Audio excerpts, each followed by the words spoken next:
bayizamureho gato. Zaburi ya 51 niho tugiye kuganira ku murongo wa 10 na gabanya gato, yego, ku 10 turahera ku 12 kugeza ku 14 kuri Bibiliya izi zera dufite. Mana undememo umutima wera, unsubizemo umutima ukomeye. Tunte kure yo mu maso yawe, tunkureho umwuka wawe wera, unsubizemo kunezezwa n'agakiza kawe, unkomereshe umutima wemera. Amen. Amazina kwa Nkomezi, tuye muri Indiana, nsengera mu itorero ryitwa Hope of Life Mission Church. Twishimiye kubana namwe, dushimiye ikaze ryanyu, abayobozi Egide, Imana ibahe umugisha n'abasore, abashumba babemereye, Imana ibahe umugisha. Nishimiye kubona umusaza, muzeyi wacu, Imana ishimwe kukubona. Amen. Kandi tunarabasezeyeho, ejo natwe tuzataha. Rero dushimiye abo twabanye ejo n'abo twabanye muri New Hampshire kugeza n'uyu munsi wa none. Tugiye kuganira ijambo rivuga kudashwana n'Imana mu ibanga. Amen. Kudashwana n'Imana mu ibanga. Umuntu wese agira ubuzima bwe bw'ibanga. Ese nibyo? Umuntu wese agira ubuzima bwe bw'ibanga. Rero kudashwana, kudakorogana n'Imana mu buzima bwawe bw'ibanga. Niryo jambo gusa tugiye kuganira, kubera ko Imana twabivuze aho twateraniye, icazanye Yesu. Iyo abantu bakorera Imana ariko baranze intego yatumye Yesu, baba bari mu buyobe. Ubuyobe ni ugukorera Imana warataye intego y'Imana. Amen. Ni ugukorera Imana ariko waranze intego yayo. Dushobora gukorera Imana mu buyobe. Yesu ntabwo yaje kugira abantu abahanuzi. Yasanze abahanuzi bahaba, ni nabo bamweretswe. Amen. Yesu ntabwo yaje guhindura abantu kuba baririmbyi. Yasanze bahaba. Yesu ntabwo yaje kuvuga ngo abantu basenge. Yasanze abantu basenga. Ntabwo Yesu yaje kubwira abantu ngo batange amaturo. Yasanze amaturo bayatanga. Gabanya gatoya, gabanya gato. Yesu ntabwo yaje gutanga amasinagogi. Yesu yasanze amasinagogi ahaba. Ntabwo Yesu yaje gutanga inshingano. Amen. Yasanze abafarisayo bahaba, bagira imirimo bakora. Ibi zose dukora mu rusengero Yesu yabisanzeho. Nta kintu na kimwe gisha Yesu atasanze mu itorero cyangwa mu masinagogi. Ni ukuvuga ngo ibi zose dukora Yesu yabisanzeho. None niki cyazanye Yesu?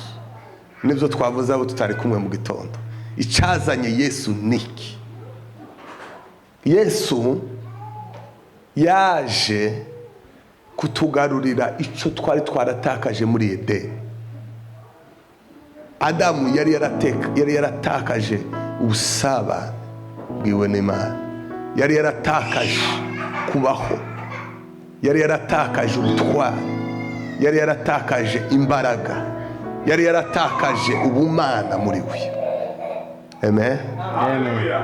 Turi kumwe.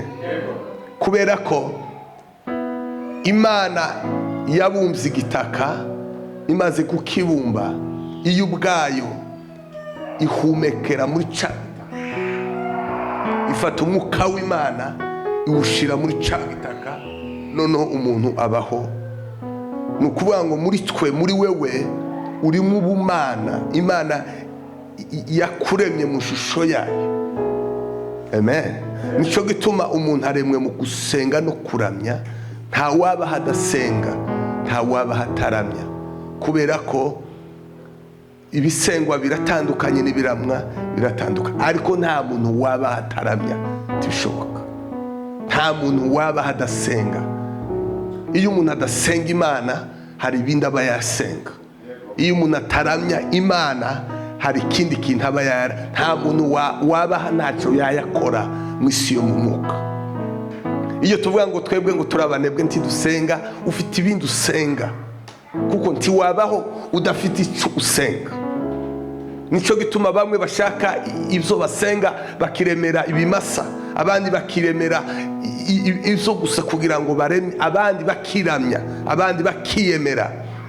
Ariko nta muntu wabaho adafite ikintu.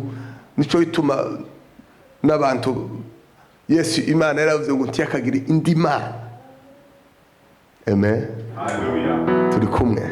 Ni ukuvuga ngo rero Imana yari yararemye umuntu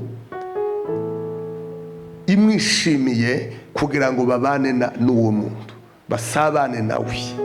Yahoranaga n'Imana Adamu buri munsi. Imana yakazisura Adamu buri munsi. Amen. Hallelujah. Imana yakazisabana na Adamu buri munsi. Buri munsi Adamu na Eva Imana yakazibasanga. Bisobanura ngo umugabo n'umugore Imana yabashize mu rugo ngo buri munsi Imana ibasure mu rugo rwanyu. Urugo niho hantu honyine Imana yashize umuntu, Imana izazisurira umuntu. Hello. Turi kumwe. Hari ingoga zindigizo turaza kuhagera, turaza kwerekana, turareba ukuntu abantu benshi bavuye mu byizegwa kubera ko imiryango yabo ntibaza basenga pi, ingo zabo ntibaza basenga pi, ni mu kizima, ni mu mwijima. Semvuze gute? Hari imiryango imwe itaziterana, itazisenga mu ngo zabo. Ubundi ahantu hakomeye ho gusengera ni mu rugo rwawe. Niho haba intambara, niho haba ibigeragezo. Satani nihatera. Ubundi Satani atera ahantu hakomeye cyane. Atera mu rugo, agatera no mu muhamagaro. N'ahantu habiri umukristo abarizwa cyane. Ni mu rugo aho utuye, kuranga muba mu rusengero se. Oya. Amen. Ni ukuvuga ngo Imana yari ikagombye kubaho dutinda cyane, kuko mu rusengero ni iminota n'isaha imwe. Rero ntiwasengana n'Imana ngo uvuge ngo mu rusengero ngo niho haba Imana. Oya, aho utinda ni wari ukagombye gusengera cyane. Rero umuntu wese atinda mu rugo rwe, nihaba kenshi, niho Imana rero igomba kuba cyane. Hello. Turirimbe gatoya, zamura kavure.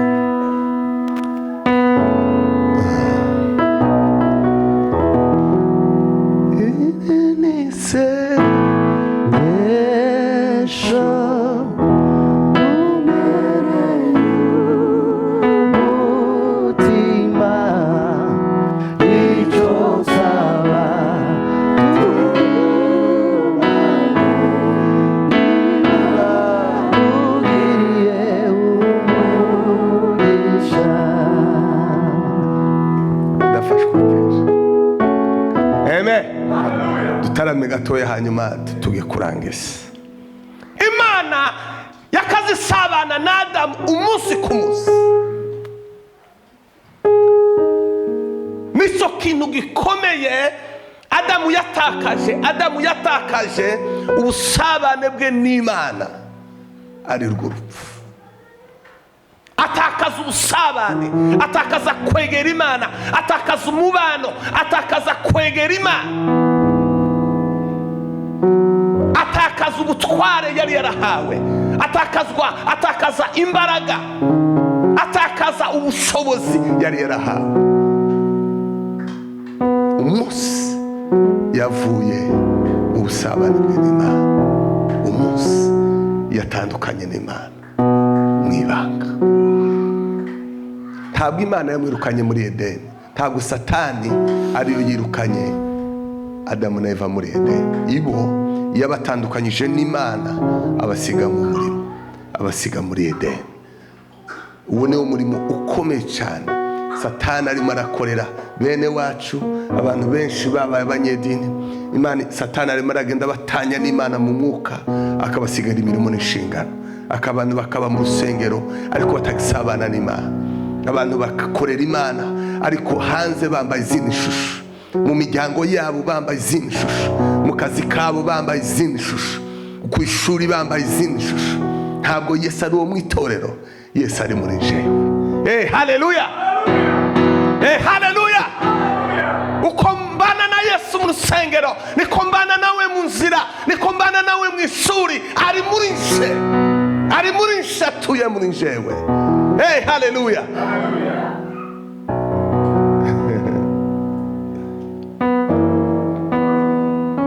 Yesu yaje kutugarurira icyo twatakaje, ubusabane. Ubwo busabane nibwo bwari ubugingo buhoraho. Biblia inasema naye mwana anaye uzima, wasiye na mwana hana uzima. Ni ukuvuga ngo twabonye ubusabane n'Imana kandi biciye muri Kristo Yesu. Uwo mwana rero niwe abantu banzi, niwe isi yanzi, niwe abantu badakeneye, kuko iyo akugezemo iwe azahindura, iwe n'umuco, iwe n'umukiza. Amen. Haleluya. Ntabwo aza gusiga uko yagusanze, ntabwo Yesu yagusiguka agusanze. Abantu bose bahuye na Yesu, abantu bose Yesu yagezemo yarabahinduye, yabahinduye ibyaremwe bisa, yarabakijije, yabakuye mu rupfu, yabakuye mu zaha, yabakuye mu buretwa, yabakuye mu mwijima.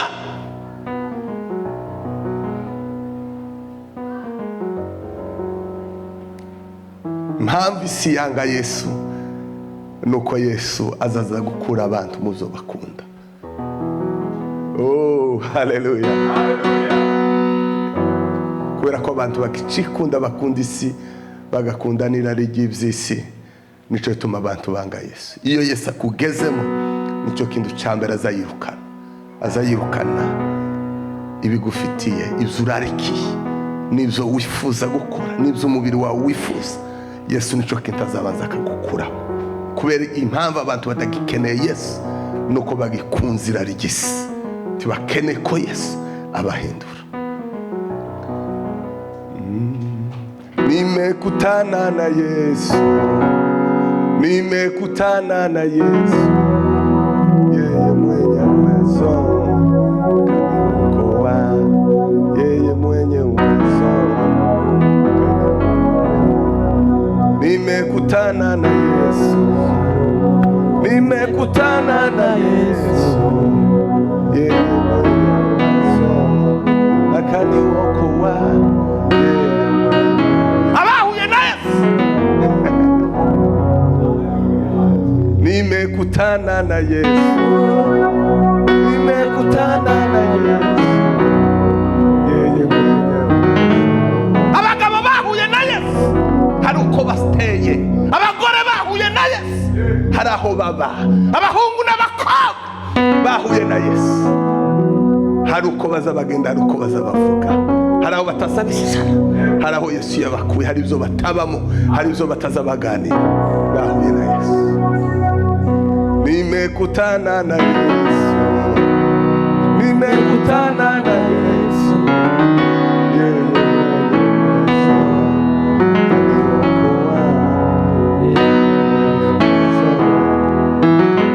kubera ko mfashwe dutere hano ya 20. Murazishobora? Yego. Haleluya. Haleluya.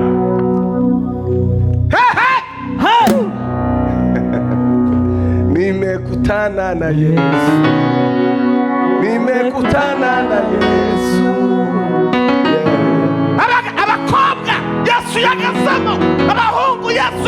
gukuramo, hari ikibanza aza gukuramo, hari inshuti aza gukuramo, hari ibyo aza gukuramo, hari ikibanza utoba utakibamo, hari inshuti aza gukuramo inshuti, aza gukuraho ba bandi bose akakuja nawe ashaka.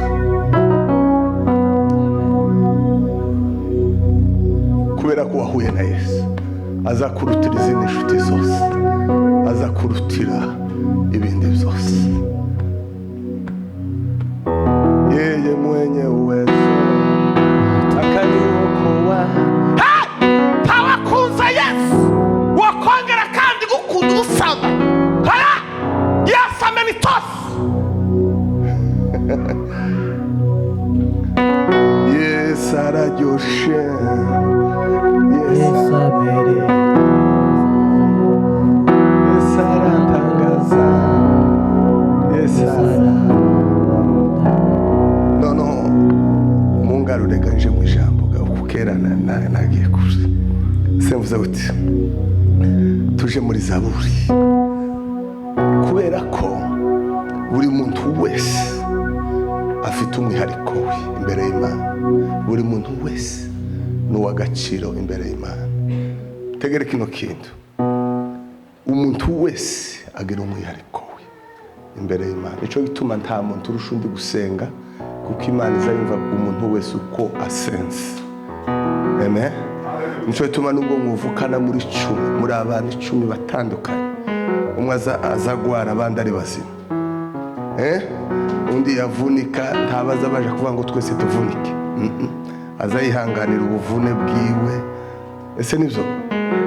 Nta muntu uzupfa ngo twese tuje mumva ngo ni umuvandimwe. Tubishoboka. Umuntu wese agira umwihariko wiwe. Amen.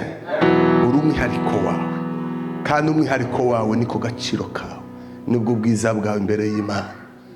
Ngani murebane gato, reba mugenzi wawe ko murabona musa, uko kudasanye.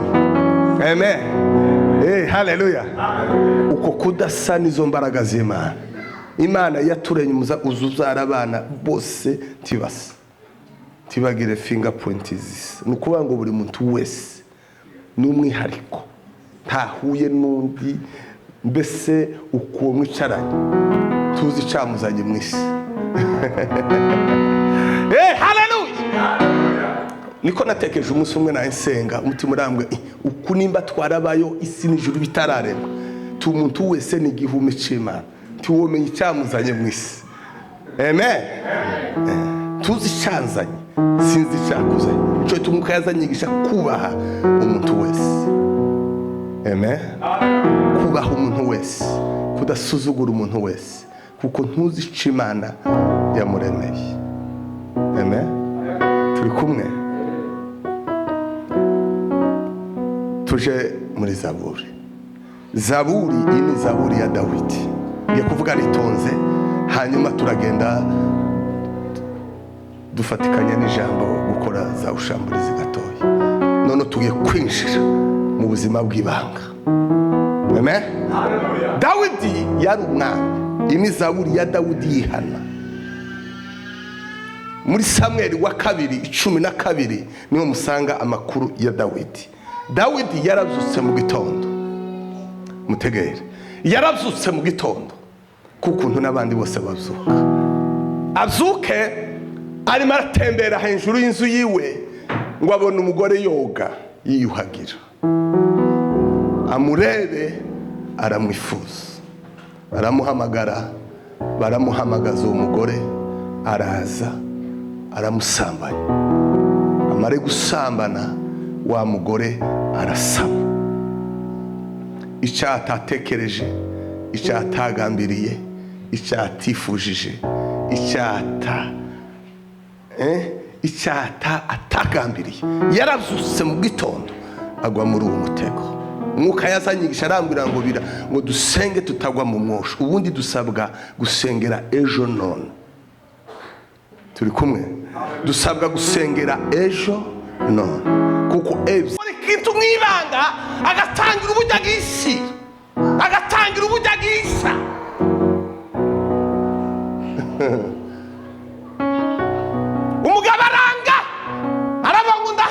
ndarahiye sinshobora. Isanduku ry'Uwiteka riri hanze, ingabo z'Imana ya Isiraheli ziri hanze, sinoja kuramukanya.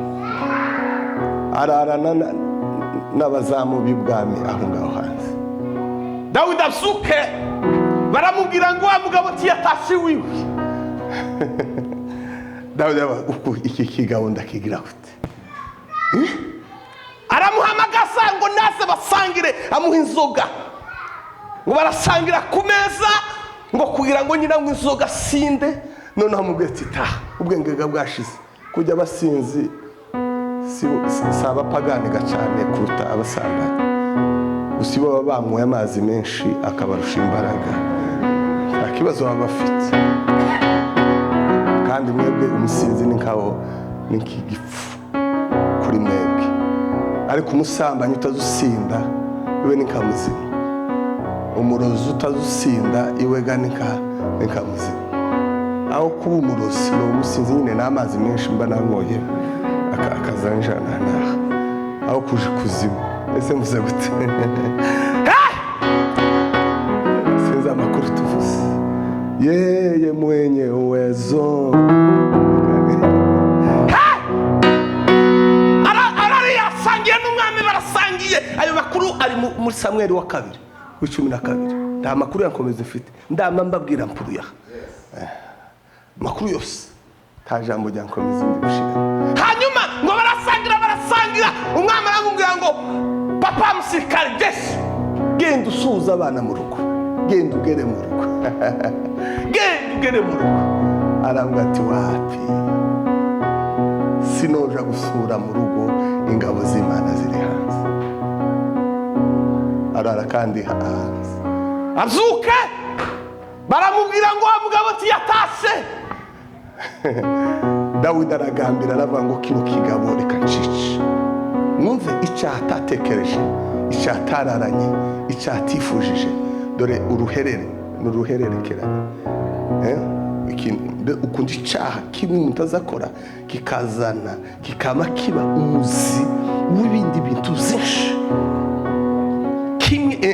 Mwumve ikintu atararanye, ikintu atatekereje, ikintu atifujije, ikintu atashatse, yazuse mu gitondo gucya. Buriya abantu bafite ishusho batigeze batekereza ko bazabago. Uko abantu bafite ibintu batigeze batekereza ko bazababo. Hari abantu bigeze gusenga, hari abantu bari mu bindi bintu batigeze batekereza ko bobaza.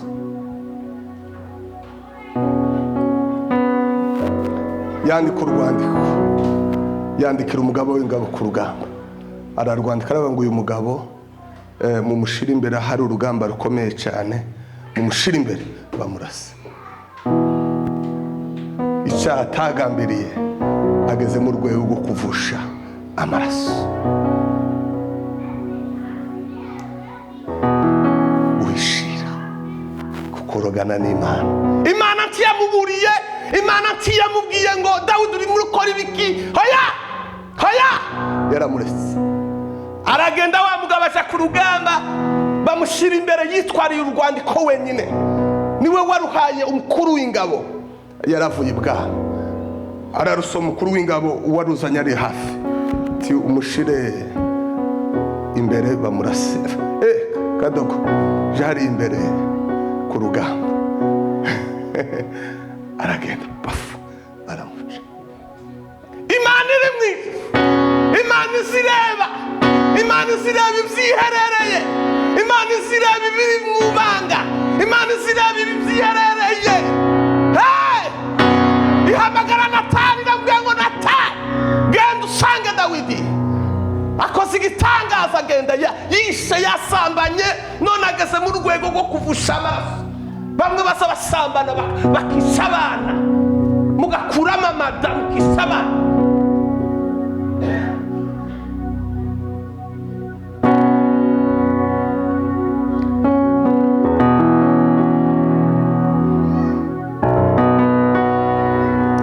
Yesu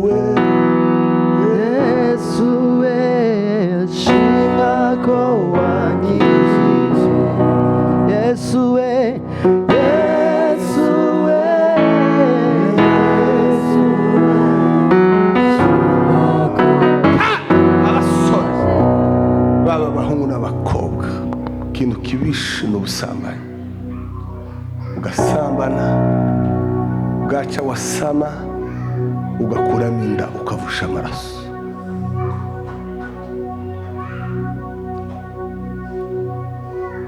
Natani arasa umuhanuzi aramubwira ngo mwebwe ubu nyine mu gihugu cyawe hari abagabo babiri, umugabo w'umukene n'umukire. Umukire yagize umushyitsi, none aho kumubagira mu kazi we yagiye afata agatamba k'umukene baturanye akabagira umushyitsi wiwe. None uwo mugabo tumugire gute? Umwami aravuga ngo si uwo mugabo aba mu gihugu cyanjye ntimuramwica. Natani aramubwira ngo ni wewe mwa.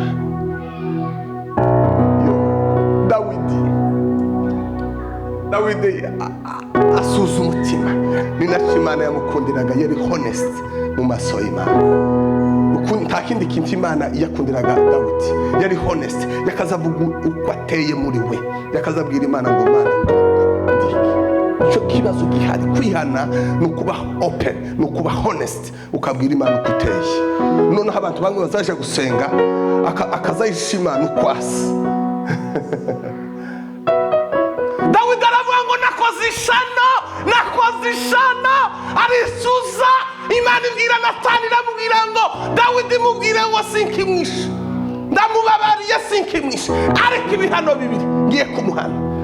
Inkota ntizova mu ruzaro rwiwe kubera icyaha yakoze mu ibanga.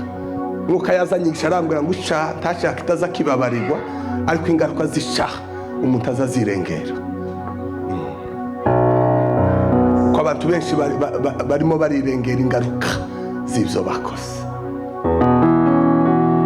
Ijambo rya kabiri aramubwira ngo wewe wasambaniye umugore w'abandi mu ibanga, ariko wewe umugore wawe bazamusambanira ku mugaragaro, kuri TV, kuri etaje, igihugu cyose kibireba, mukawe bamusambanire ku mugaragaro. Ibyo bintu bibiri ndakubabare, ariko ibyo bintu bibiri bizakubaho. Ababyeyi bakora ibyangwa n'Uwiteka, ingaruka uzuzinjiza mu muryango. Abana benshi, abasore benshi kabaraca mu ngaruka z'ababyeyi babo, ibyo bakoze. Nzavuga iyo neza,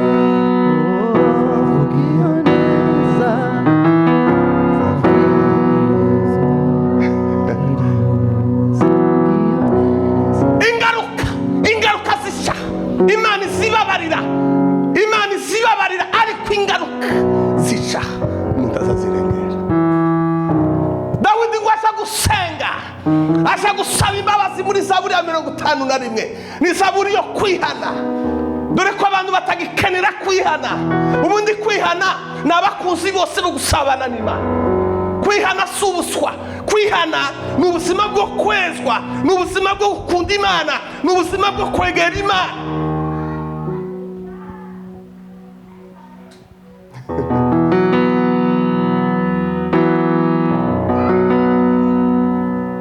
Arasenga, yaragiye gusenga, agiye kubwira Imana ngo Mana undemere umutima mushya, umutima uzusaza, umutima uzusaza. Aravuga ngo Mana we undemere umutima mushya, umutima wanje washaje, umutima wanje wandavuye, umutima wanje wuzuye mu mwanda, umutima wanje watafuye. Abantu benshi imitima yaranduye kubera ibyo bavuga n'ibyo bakora. Ikintu cya mbere kiza cyanduza umutima n'ibyo umuntu avuga.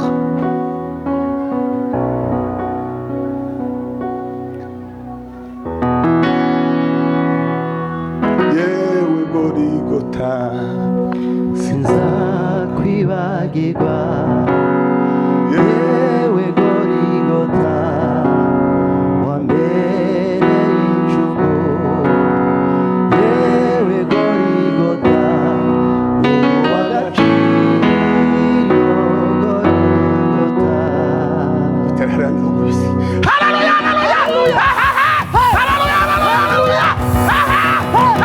Hallelujah!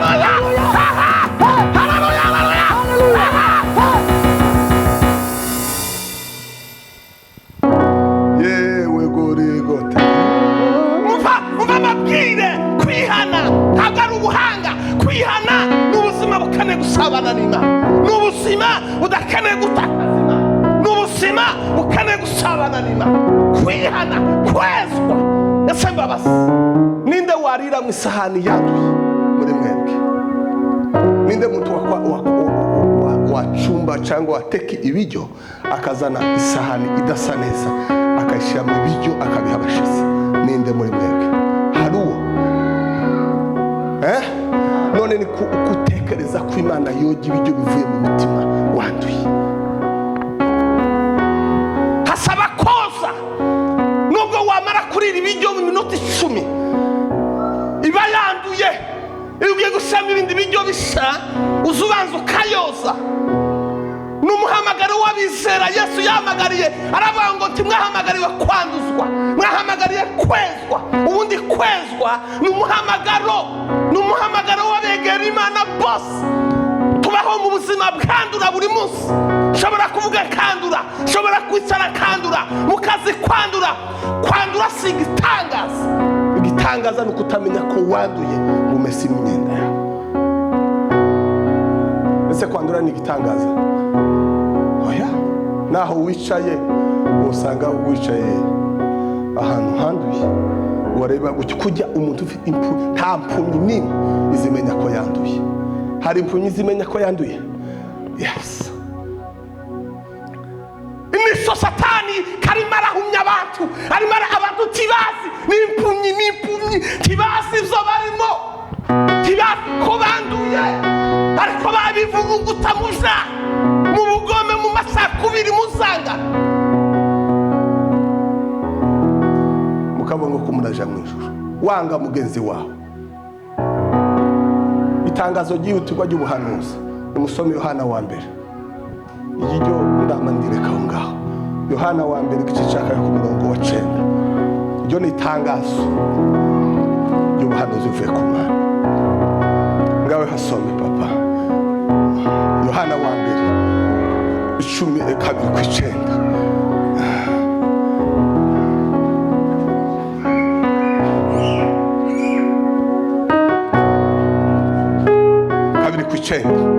Ninde uhabonye hasoma? Abasomyi bavuba mugire vuba. Yohana wa mbere igice cya 2:9.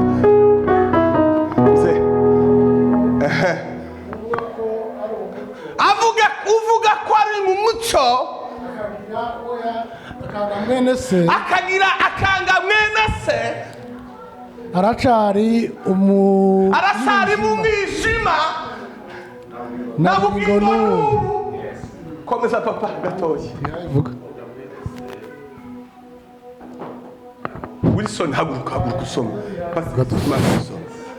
Kunda mwene se tangira ku 9 mutegera iryo tanga. Uvuga ko ari mu muco, uvuga kuko ari umukristo akanga mwene se, ariko akaba afite umuntu yanga. Aracari mu mwijima na bugingo n'ubu. Apana mutegera ya makuru. None ushaka abatwangana, ushaka kutubwira kuko tukiba mwijima. Ubu nyine bibasohoreho. Nimba ugira umuntu umwe wanga, uracari mu mwijima iri. Aho ukunda mwene se akaguma mu muco, ntakigusha kiri muri we. Aho naho uwanga mwene se ari mu mwijima kandi agendera mu mwijima, tazi aho aja kuko umwijima wamuhumye. Ushakurekera. Amen. Dushamburiye abagabo n'abagore n'abahungu n'abakobwa, nimba ufite umuntu umwe wanga gutya ukagira umuntu ushize mu mutima gutya, ariko urarusha. None wosengana intumbi y'umuntu mu mutima. Yeme dushamburiye dukura intumbi mu mutima. Ego. Kuri abantu bafite intumbi zuruzuye mu mutima. Ngugiye gusenga ngo Mana ngire neza. Ufite intumbi mu mitima yawe. Yego. Yeme dushamburiye intumbi zive mu mitima y'abantu, ukura intumbi mu mutima wawe. Wanga mwene saracha mu mwijima na bugingo no.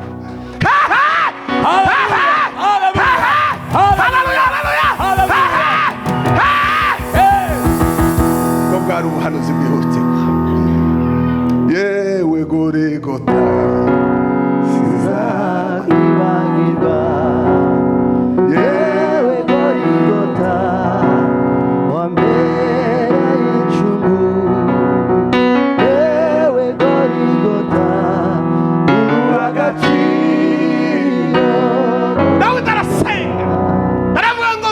undemera umutima musha, umutima uzusaza ukagira igihe kimwe ukuvuta akagira inyota yo gusenga, ikindi gihe ukagira inyota tugira inyota yo gusoma ijambo ry'Imana, ikindi gihe abantu bakagutuka agahura n'ibigeragezo ukandura umutima ugasaza, igihe kizagishika umutima ushobora gusasa.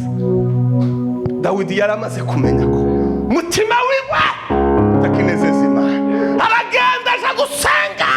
Hariya twasomye ni ibintu bine bikomeye cyane yinginze Imana kutamukuraho. Ibintu bine Imana iziha umuntu mu ibanga kandi ikamwambura mu ibanga, ibyo ngiye kubabwira. Niho havuga ngo kudashwana n'Imana mu ibanga, kuko umuntu wese agira ubuzima bwe bw'ibanga. Ese sivyo? Ese muzao naraye? None utemwa mpaga tufite. Yewe Gorigota wambira kwibagirwa, yewe Gorigota wambere injugu, yewe Gorigota wagashi. Umva Dawidi agiye gusenga ntiyabwiye ngo Mana we kuri inkota mu bana bacu, ahubwo yaravuze ngo nishaka inkota ze ibamara. Inkota nishaka ize yinjire mu bana banje ibasogota bose ibamare, ntacyo bintwaye. Abagore banje nibashake basanganirwe hanze. Ntiyabwiye Imana ngo Mana we izi soni nozikwiza he. Aya umva ibintu bine bikomeye Dawidi yaze gutakaza imbere y'Imana. Kintu cya mbere yaravuze ngo Mana we tute kure y'amaso yawe. Hey haleluya, hey haleluya, tute kure y'amaso yawe. Noba ikiye kigabo, noba umuntu umeze gute takiba mu buzima bwawe, tagisabana na tabakiba muri presence yawe. Ubundi imbere y'Imana niho umuntu wese aza kurubwiza. Niyo haba ubwiza bw'abagabo, niyo haba ubwiza bw'abagore, niyo haba ubwiza bw'abakobwa, niyo haba ubwiza bw'abasore, niyo haba ubwiza bw'imiryango, niyo haba ubwiza bw'abashuri. Niho Musa yakazatinda we, yakazatinda imbere y'Imana, agatinda ngo yamanuka mu muhana, ngo yamanuka mu mudugudu, ngo abagabo bakazabona ubwiza afite we. Haleluya! Dawidi aravuga ngo se tute kure y'amaso yawe. Mana we tute kure y'amaso yawe. Nobahe ikishiwe, nobahe Kayini yumuka ibihano Imana yahanye Kayini. Kayini Imana yaramwirukanye mu maso yawe, aravuga ngo umpanye ibihano bitokwihanganirwa, kuko Kayini giwe yakazaganira n'Imana gutya. Apana bene kuko wacu twabanebwe muzamutuka nka Kayini. Kayini Yesu Imana yabaje Kayini murumuna wari Kayini senda mushinzwe Kayini Kayini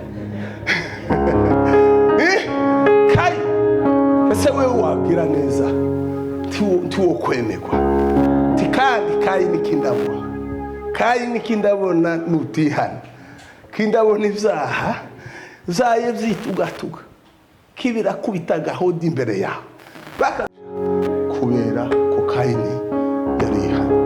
Imana iradukunda kuruta ibindi bintu zose. Amen. Hey haleluya. Arasenga aravuga ngo Mana we nobaho gutantagisa dore ikintu gikomeye abantu icyaha kizaje kuri umuntu mu bwiza bw'Imana. Icyaha icyo cyose kizaje kuri umuntu mu sabane bwiwe n'Imana. Umuntu akava imbere y'Imana. Hari abagabo b'abakura y'Imana batakaje ubusabane, hari abagore, hari abahungu n'abakobwa ariko bakiba mu nzu y'Imana, ariko batakiba mu bwiza bw'Imana, batagisabana n'Imana, batagisabana, batagisenga. Arabangoma abana banje nishaka inkota ibasogote bose, ariko tunte kure mu maso yawe. Nobaho gutenteka gusaba, nobaho gutenta kiba muri presence yawe. Agaciro k'abantu n'Imana, iyo umuntu yakoroganye n'Imana mu ibanga, nico kintu Imana izimupusha izimutanga kuki. kandi umuntu asabana n'Imana akaba ubuzima bwo gusenga bw'ibanga. Akaba Yesu yarabivuze muri Matayo 6:6 ngo kubona uje gusenga uza winjira mu nzu yawe ukinge ngo Imana irebe ibyiherereye izakugorore. Ubundi umuntu agomba kugira ahantu hibanga he agomba gusengera gusabanira n'Imana. Ukazuza mu baturage batazi ivuye ukubaka iyo foundation ugomba kubaka. Wagera imbere y'abandi ndetse ugasa n'usuzuguwe. Yesu yarasuzuguwe mu bantu. Yesu yari umwana w'intama ariko mu isi yo mu mwuka yari kuwa simba wa Yuda. Yari intare ni kumuka yanjye. Tikomeze nushaka baza bagukandagira nushaka bakurusha ibindi n'ibindi ariko mu isi yo mu mwuka tukavuga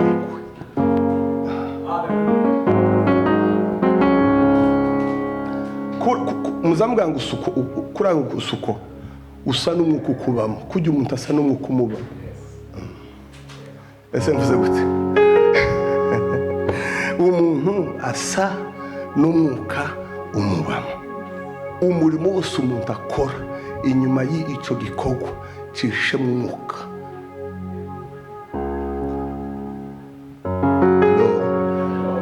Umuntu yitwa umusambanyi ryari iyo umwuka w'ubusambanyi umugezemo. Umuntu yitwa umurozi ryari iyo umwuka w'ubigirwamana umugezemo. Umuntu aba umunyeshari ryari iyo umwuka w'ushari umugezemo. Umuntu aba umugome ryari iyo umwuka w'ubugome umugezemo. Bivuga ngo umuntu aba umukristo ryari iyo umwuka w'Imana amugezemo. Nukuvuga ngo wewe usa n'umwuka ugukoreramo. Nico tuma bivuga ngo abayoborwa n'umwuka w'Imana boss nibo bana b'Imana. Bivuga ngo muri wewe hari umwuka ukuyoboye. Hari umwuka utuma ukora ibyo ukora, utuma ibyo uvuga, utuma uja kwicara.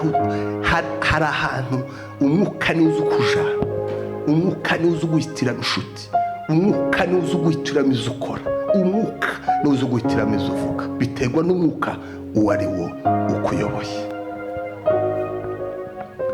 Amen. Amen. Ko Imana icyubahiro. Hallelujah. Hallelujah. Bwana sifiwe. Amen. Aravuga ngo Mana ntunde kure.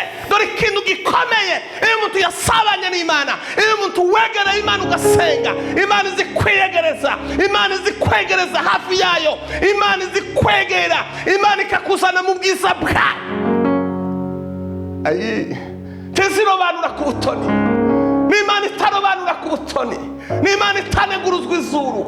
Mushakana umwete wese wazambona. Umuntu yasenga Imana mu ibanga, Imana izimukingurira ikamwegera agahora mu bwiza bwayo. Ijambo rya kabiri yasenze aravuga ngo Mana we tunkureho umwuka wawe. Oh Mana naje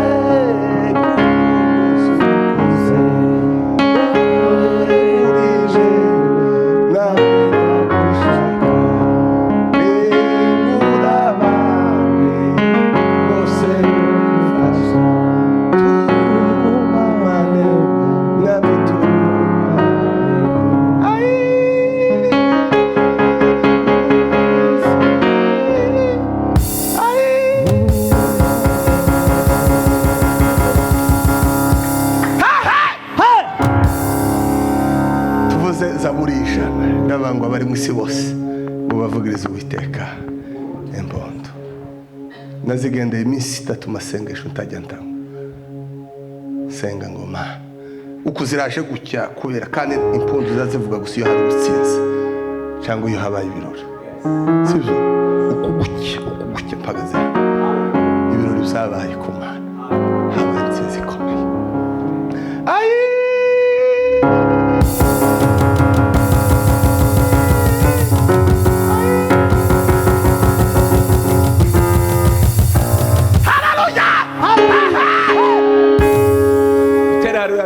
Mirongirindwi ndabona ariko New England ikitangaza cyabaye muri New England.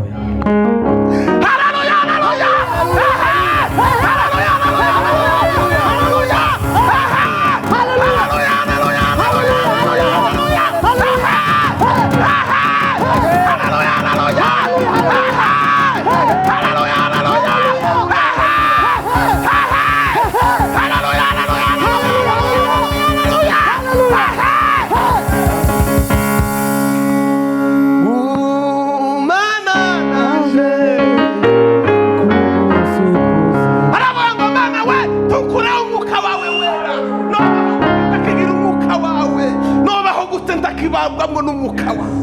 abantu be ku mwuka w'Imana niwe ubanyotereza gusenga. Mwuka w'Imana niwe ubayobora mu kuri. Yesu yaravuze ngo uwo niwe usabana na zabohereza umufasha, zabohereza umufasha. Uwo niwe usabana nanjye. Musaba abagabo, uwo mwuka naza azabayobora mu nzira z'ukuri. Mwuka w'Imana ataza yose. Mwuka w'Imana ni ukuri. Mwuka w'Imana tiwo kuyobora kwanga mugenzi wawe. Mwuka w'Imana tiyo kuyobora gusambana. Mwuka w'Imana tiyo kuyobora kuvuga undi nabi. Mwuka w'Imana wasabayobora mu kuri.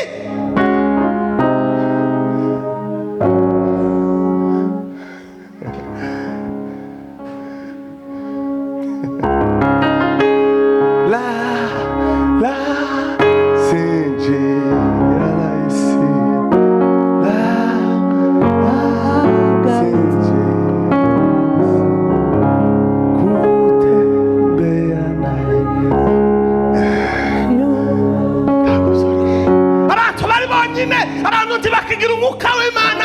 Umwuka w'Imana tuzuba mu mwanda. Umwuka w'Imana tuzuba mu bwicanyi. Umwuka w'Imana tuzuva mu byaha. Umwuka w'Imana ni uwera. Umwuka w'Imana abantu bose nta mwuka w'Imana.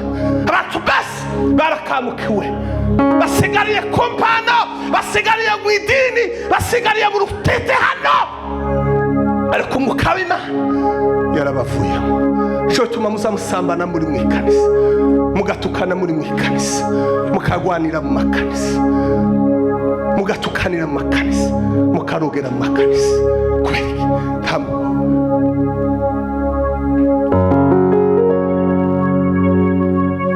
cyo tuma mugira amacakubiri. Nta muntu baba baja mu ijuru wo kuroganira mu nzira kuja mu ijuru. Abantu bahuje umwuka wera, abantu baba baja kumana mu ijuru tibo kurogana mu nzira. Kuriya abantu baza bakorogana mu nzira baba bafite imyuka itandukanye. Ese muze gute? Dushamburiye dukora nta kintu tugusigirana. Ikintu ubundi ushamburiya niko gusanga inkweto kumeze kuriraho. Wozigira gute? Wozikuraho ukazishira aho zabigenewe. Yes, ubu zishamburiye. Ubundi ushamburizi ni ukwimura ikintu cyose kitakugenewemo ukagikura muri wewe ukakijana aho cabigenewe. Amen. Ubundi hari ibintu Satani yadushizemo tutagenewe. Biraba ngo twaremewe imirimo myiza muri Kristo ye. Imirimo yose itari myiza ugomba kuyishamburiya. Ni wewe uyizi. Ugomba kuyikuramo, ugomba kuyishamburiya, ugomba kuyikuramo ikintu cyose kitari Imana. None tugufashe duterera nka zirindwi za ushamburiye. Wishamburiye. Ese mvuze gute? Naringe kuze na sebeni ariko mbenyerese. Ushamburiye kuri haleluya zirindwi. Nimba ari ikintu Satani yakubitsemo kitari cy'Imana, wishamburiye uvuge ngo Mana kintu kitakidacamuri kiva mu buzima bwaje. Haleluya! Haleluya! Haleluya! Haleluya! Haleluya! Haleluya! Aravuga ngo Mana we yibuka sebuja Sawuli. Sebuja we yasimbuye ku ngoma. Nta kindi Sawuli yazize kutumvira gusa. Ubundi hari ibyaha bibiri bikomeye mu bizera, no kutumvira no kutubaha. Ni amagambo abiri. Kutumvira ni ukudakora icyo wabwiwe. Ndagira ngo kutubaha umuntu ni ugukorera ikibi. Ese kutubaha ni ukugira ati ngawe abakuru ni mbavuge. Kutumvira ni ijambo rimwe, kutubaha ni irindi jambo. Niko kutubaha no kutumvira na amanyarwanda bise. Ese na amanyarwanda bise hariho kumvira no kubaha.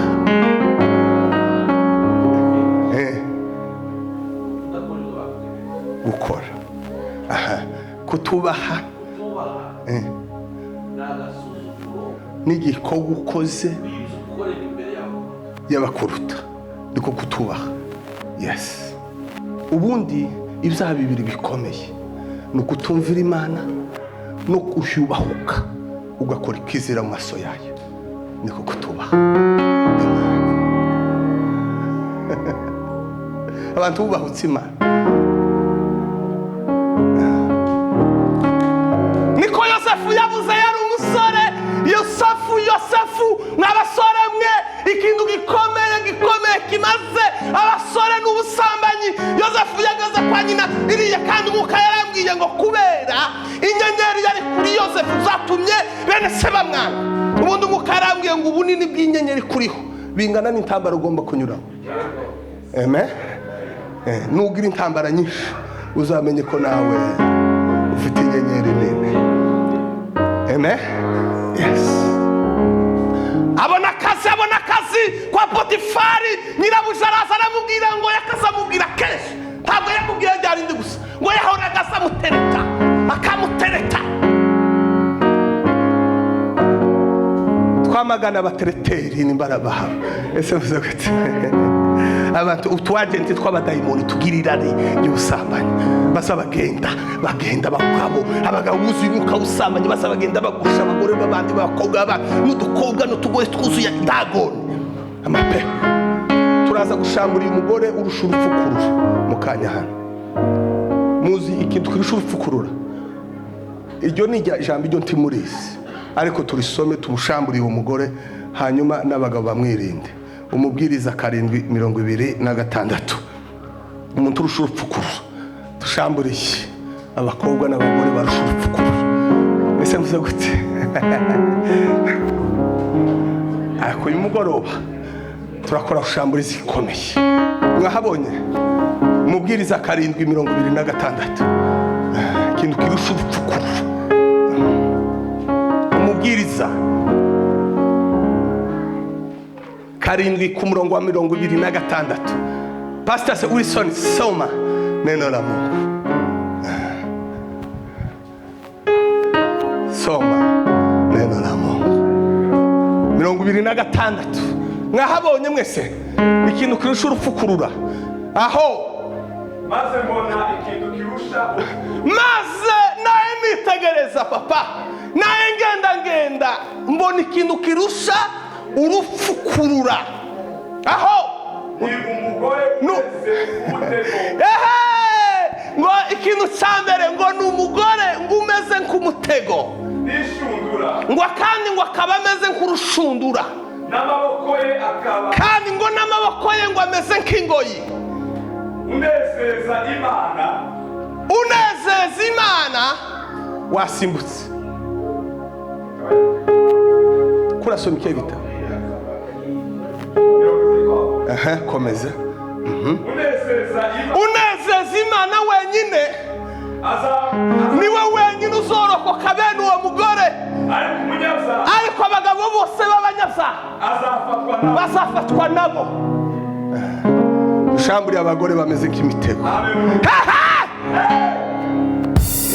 Icyo timwogiterera hariya timwoshamburiye kirabagoye. So kirabagoye. Dutabare n'abagabo bafashwe. Turashamburiya abagore bafite ngo bameze nk'umutego, bazaba bafata umutego bakawushyira imbere. Abagabo batubaha Imana, abagabo bose batubaha Imana bagenda bagahuka bakagwa mu mutego w'ubusambanyi, ngo bameze nk'inshundura. Inshundura ziza ziroba ibintu bizima. Ese nibyo? Inshundura iziroba indagarasha cyangwa zibona ikazijana imusozi ikazica. Uko hari abagabo bavuye mu buzima bagiye imusozi barapfa kubera umugore urupfukurura, kubera ubusambanyi. Ijambo rya 3 ngo bameze nk'ingoyi. Hari abagabo batetswe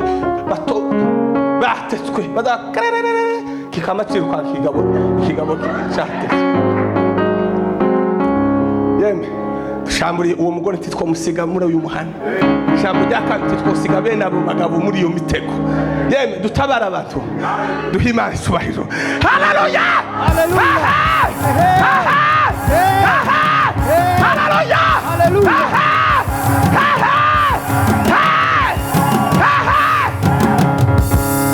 Dutabara abagabo bafashwe ngo abubaha Uwiteka bonyine ngo nibo bazorokoka. Abagabo abahungu bubaha Uwiteka nibo bazorokoka uwo murongo. Abandi n'imanga n'ikinogo kirimo abagabo abagore bahunga abakobwa abashumba bavuga ubutumwa buzagera mu baririnzi bose benshi barundukiyemo baza barangiza kurepeta gutya bagateretana hano hasi kubera umwuka w'abadayimoni.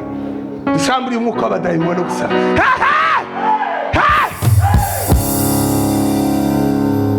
Turavuga amakuru ashaririye niko umwuka yambwiye. Yewe Gorigota sinzakwibagirwa,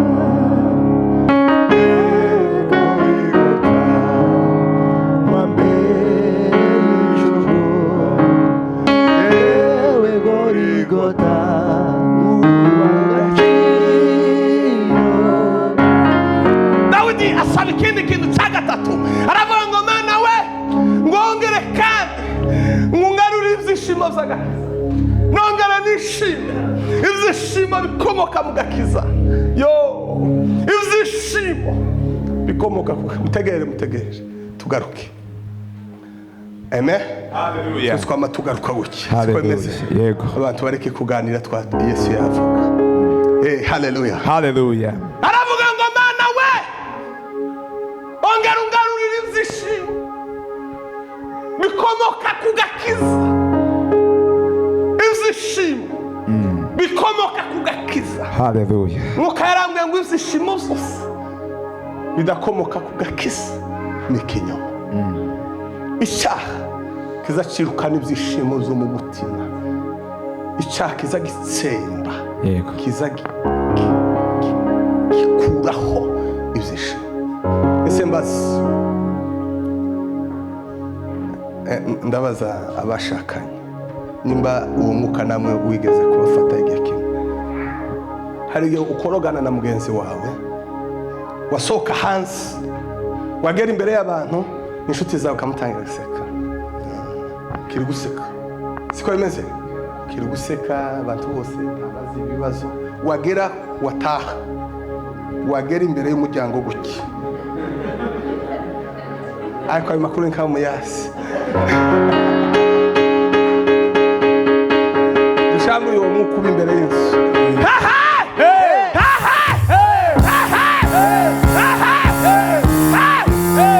Wa mwuka wasohokanye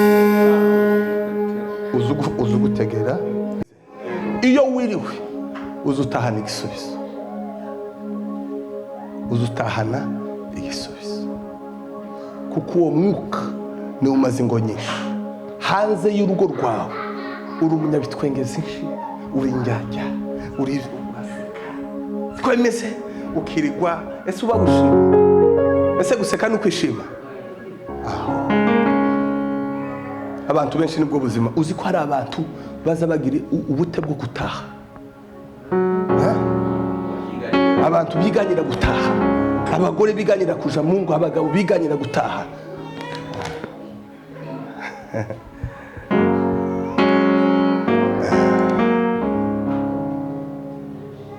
Mana, Dawidi aravuga ngo Mana ungarurire ibyishimo bikomoka ku gakiza. Abantu benshi batakaje ibyishimo by'agakiza, benshi barahimbaza abandi. Wamwitegereza joke, abantu bari mu mwuka w'Imana bazababona abantu batagira umwuka w'Imana, bazama mwaririmba hano kuki nubwo uririmba kagasete bazaba kwitegereza kamono ikifu kitagira umwuka w'Imana, bazama bagusoma. Nico gituma baririmbye benshi kintu ntibaza basenga, ni baki baza basenga ijambo rya kabiri, ni baki basoma ijambo ry'Imana. nico gituma ari abanyantegeke bagwa mu busambanyi. Nta bindi byaba abaririmbyi bagwamo, ubusambanyi no kwishira hejuru. Uzi impamvu Satani azi imbaraga ziba mu baririmbyi. Aba baririmbyi bosenga, ese murepeta kangahe mu kwezi ko ndifite ego ku cyumweru rimwe bivuga ku kwezi ni kane. Mugira amasengesho kangahe mu cyumweru?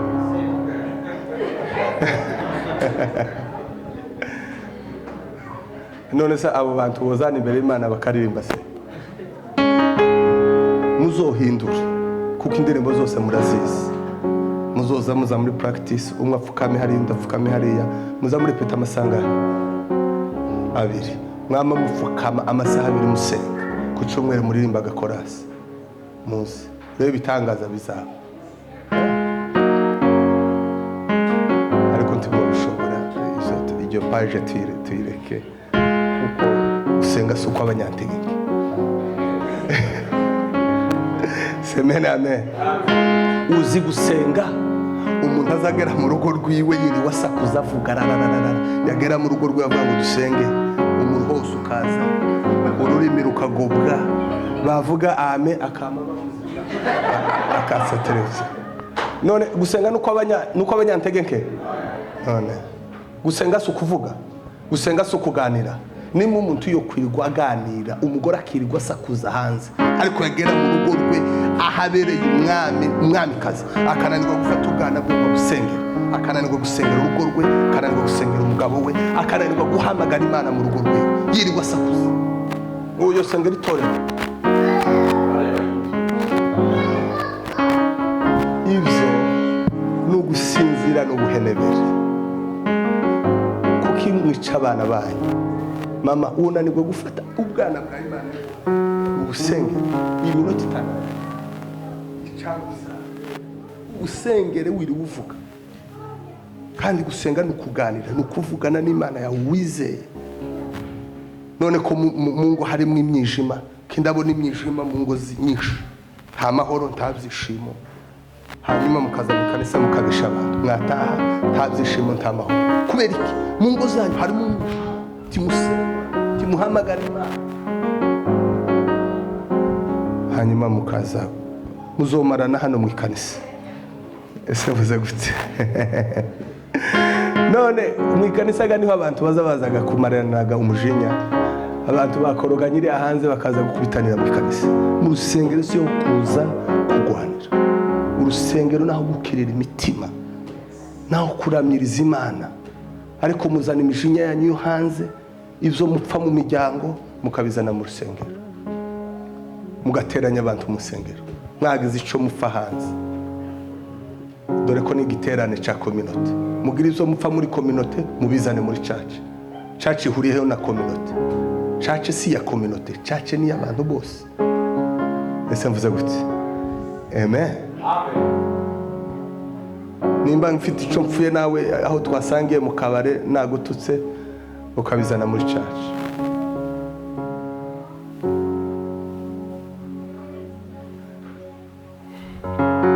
Ese mwambwiye ngo ndangize nana ni kurangiza. Kinumva amagambo y'Imana. Turangize ijambo rero. Aravuga ngo Mana wongere undemere umutima wemera. Wongere unyemere. Nakora gute takicemerwa nawe? Nakorera Imana gute Imana itakinyemera? Naririmba gute Imana itanyemera? Natanga itungo gute Imana itagyemera? Imana ntabwo izireba icyo wakoze, Imana izireba umutima wagikoze. Ese mbazi ugiye mu nzu y'umuntu ufasha amasahani 2, isahani imwe irimo imboga ukunda nziza, ariko bakazishira mu isahani yanduye, bagafata izindi mboga nyine ziciriritse ariko woge, bakazishira mu isorori isa neza. Woge zihe? Uretse bajya nyine bagira amego menshi cyane, bahumye batabona umwanda. Wojya mu yihe? Igisa neza. Nibyo nimba udashobora kurira mu isahani yanduye. Uri umuntu muratekereza ngo Imana iyo yakwakira ikintu kivuye mu mutima wanduye? Oya. Ahubwo Imana yareba babandi musuzugura mu nsengero bihishiriye inyuma, atanga $1 rumwe ariko ruvuye ku mutima weje. Imana yo kwakira icyo kintu, yo kwakira iryo turo kuruta we watanze icacumi c'ibintu binga, dore ko mutaza munayatanga, rivuye ku mutima wanduye. Araba ngo Mana ndemera umutima wemera, wongera unyemera. Ese ni gute umuntu yokorera umuntu umwami utamwemera? Ese tuvuga urugero, ejo mu gitondo ukirirwa ukora muri supermarket, nimugoroba usaba umushahara bakaguha